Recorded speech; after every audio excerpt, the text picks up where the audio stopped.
Yeah, so devastating news from the game on Sunday. Obviously, Griffin Lowe confirmed with that ACL rupture.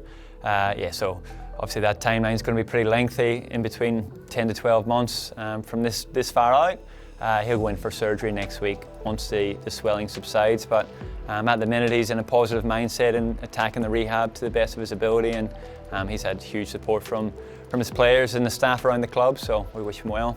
Yeah, so Jai Simpkins suffered concussion, had that knock to his jaw that had delayed concussion across a half-time period. Given the fact Jai now has had 2 concussions in the space of sort of 4 to 5 week period, we'll be a little bit slower and more precautious with his return to progressed training, and at the minute is just recovering. Yeah, so George Wardlaw last week had the flu, so missed the first 3 days in here at the club. Then on Thursday through main training, just came off at the end of the training session just to report to the doc. Yeah, that he was feeling generally fatigued, flat and sore.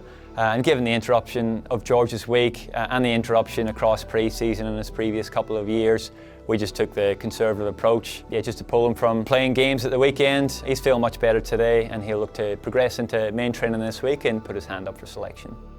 Yeah, so Tom Pyle, we reported last week, had that ITB knee soreness. Didn't quite go as expected last week in terms of getting through running and transitioning to the football programme. At this week, he's probably stagnated to the same level that he was when reported that first level of soreness. His plan at the minute will be offloading from running until the end of the week, reload running next week, and in the following week look to hopefully merge back into the football programme. So we may be without Tom for the next 2 weeks at this stage. So Liam Shields, he's tracking really well. He had a running session yesterday in at the club.